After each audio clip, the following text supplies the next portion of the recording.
pagi teman-teman sekalian. Selamat pagi juga Bapak dosen yang saya hormati. Perkenalkan, nama saya Fajar Sandi Prasetyo, NIM 55201122032. Video ini saya buat untuk memenuhi tugas ujian akhir semester dengan mata kuliah pemrograman SQL. Jadi di sini saya akan menjelaskan sedikit tentang beberapa perintah yang ada di dalam Microsoft SQL Studio Server dengan menggunakan contoh data yang saya punya, yang saya beri judul database penjualan. Di dalam database ini saya mempunyai 3 tabel, yaitu tabel pembeli, tabel barang, dan tabel transaksi.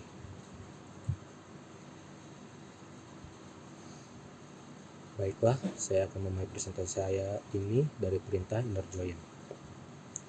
Perintah inner join digunakan untuk menggabungkan baris dari 2 atau lebih tabel berdasarkan suatu kondisi yang ditentukan. Dalam hal ini saya akan menggabungkan data dari tabel transaksi dengan data dari tabel pembeli berdasarkan kolom ID pembeli.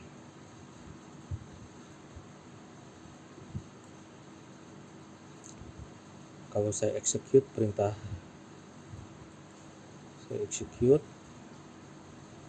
perintah ini akan menggabungkan tabel transaksi dan pembeli berdasarkan kolom ID pembeli. Hasilnya mencakup semua kolom dari tabel transaksi dan kolom nama pembeli dari tabel pembeli. Yang kedua adalah perintah left join.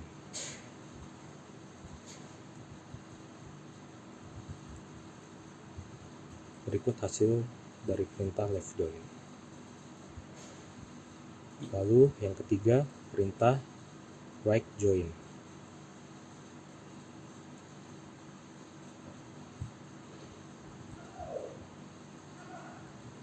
Perintah right join digunakan untuk menggabungkan semua baris dari tabel kanan, tabel pembeli, dan baris yang sesuai dari tabel kiri, tabel transaksi, dengan atau tanpa kondisi yang sesuai. Jika tidak ada keseluruhan, nilai kolom tabel kiri akan diisi dengan nol. Berikut adalah contoh penggunaan dari perintah right join antara tabel transaksi dan tabel pembeli berdasarkan kolom ID pembeli. Perintah di atas akan menggabungkan tabel transaksi dan tabel pembeli berdasarkan kolom ID pembeli. Hasilnya mencakup semua baris dari tabel pembeli dan baris yang sesuai dari tabel transaksi. Jika tidak ada keseluruhan nilai kolom ID pembeli, tanggal dan keterangan dari tabel transaksi akan diisi dengan nol. Selanjutnya adalah perintah full outer join. Perintah full outer join digunakan untuk menggabungkan semua baris dari kedua tabel, tabel kiri dan tabel kanan, dengan atau tanpa kondisi yang sesuai. Jika tidak ada keseluruhan, nilai kolom yang tidak sesuai akan diisi dengan nol. Berikut adalah contoh penggunaan perintah full outer join antara tabel transaksi dan pembeli berdasarkan kolom ID pembeli.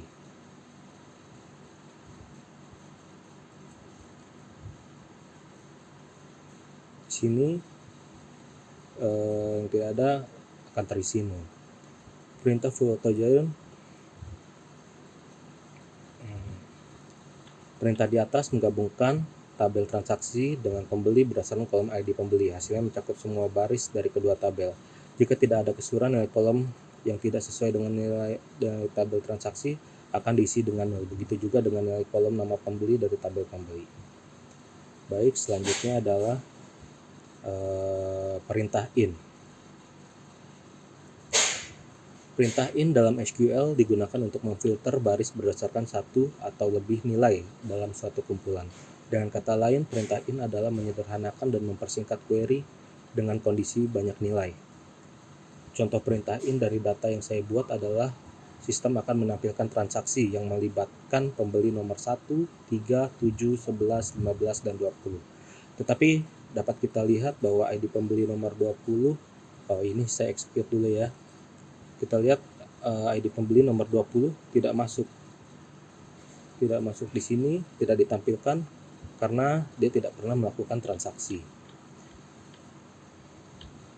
Dan karena perintahnya menggunakan order by ascending, maka data tersebut ditampilkan secara urut dari nomor ID pembeli terkecil hingga terbesar.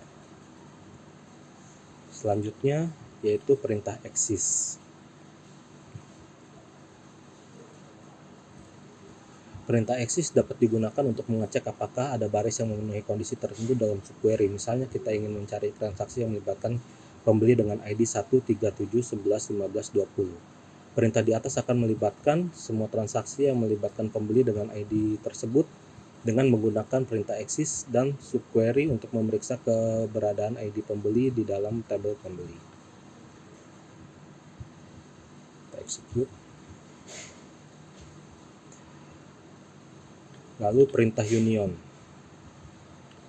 Perintah union digunakan untuk menggabungkan hasil dari dua atau lebih query yang memiliki jumlah dan jenis kolom yang sama. Berikut adalah contoh penggunaan perintah union untuk menggabungkan data dari tabel transaksi dan pembeli berdasarkan kolom yang sesuai.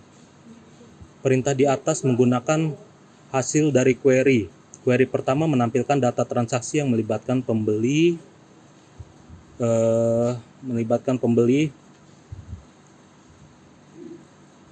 sebentar.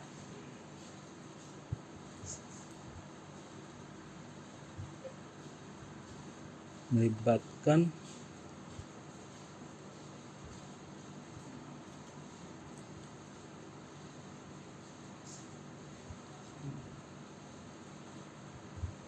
pembeli dengan ID 137, sedangkan query kedua menampilkan data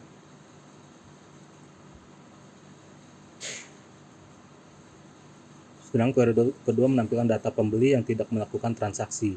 Dengan query kedua kita menggunakan nilai null untuk kolom yang sesuai dengan data transaksi yang tidak tersedia. Selanjutnya adalah perintah intersect. Perintah intersect digunakan untuk mengambil hasil yang merupakan irisan dari dua set data. Namun perlu dicatat bahwa intersect memerlukan jumlah dan tipe kolom yang sama pada kedua set data.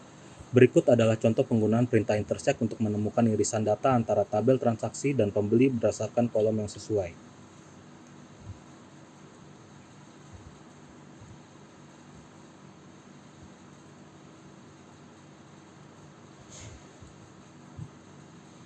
Perintah ini mengembalikan semua pembeli yang melakukan transaksi berdasarkan irisan antara data dalam tabel transaksi dan pembeli.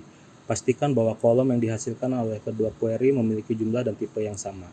Dalam kasus ini kita menggunakan dua tabel yang berbeda. Intersect mungkin tidak memiliki hasil yang signifikan karena pembeli dan transaksi memiliki skema dan data yang berbeda.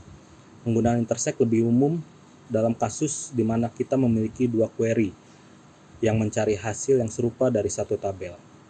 Selanjutnya adalah perintah difference.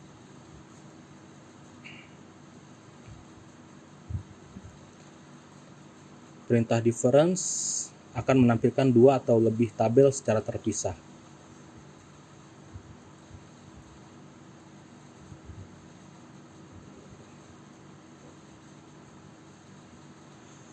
Selanjutnya adalah perintah count. Perintah count digunakan untuk menghitung jumlah baris. Perintah count digunakan untuk menghitung jumlah baris dalam suatu set data. Berikut adalah contohnya. Kita juga dapat menghitung jumlah baris untuk setiap kelompok yang dihasilkan oleh group by dan kemudian menerapkan kondisi filter berdasarkan klausa having. Berikut adalah contoh menggunakan group by dan klausa having.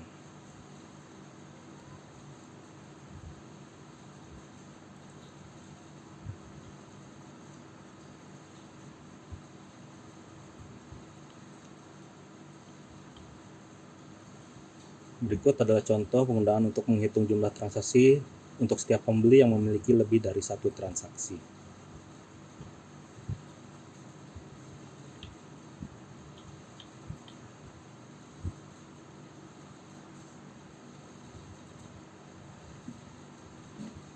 Selanjutnya adalah perintah sum. Perintah sum digunakan untuk menghitung total dari suatu kolom numerik. Berikut adalah contoh penggunaan perintah sum untuk menghitung total harga dari tabel barang.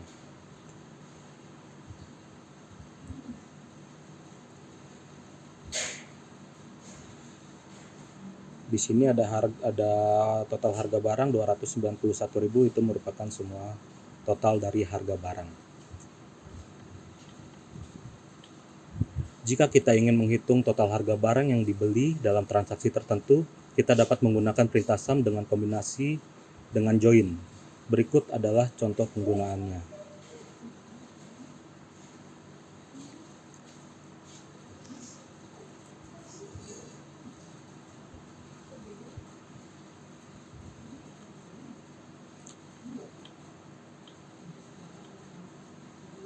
Untuk menghitung rata-rata atau average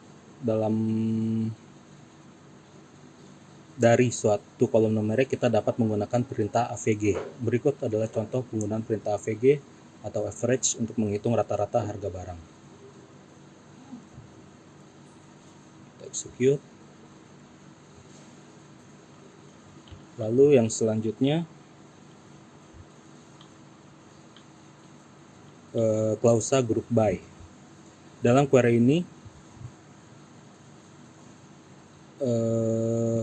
klausa group by digunakan untuk mengelompokkan hasil berdasarkan ID transaksi dan ID pembeli.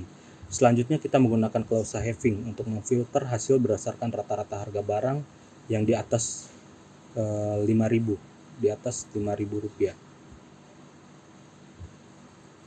Ini memastikan bahwa hanya transaksi dengan rata-rata harga di atas 5.000 yang akan disertakan dalam hasil akhir. Berikut kita coba query-nya. Di sini terlihat rata-rata harga barang yang ditampilkan adalah yang di atas 5.000. Lalu selanjutnya perintah view. Di SQL, sebuah view adalah objek yang terdiri dari query SQL yang disimpan di dalam database. View dapat digunakan untuk menyederhanakan query yang kompleks atau menyembunyikan rincian struktur tabel dari pengguna. Misalnya, kita ingin membuat view yang menampilkan informasi transaksi bersama dengan nama pembeli. Berikut contohnya.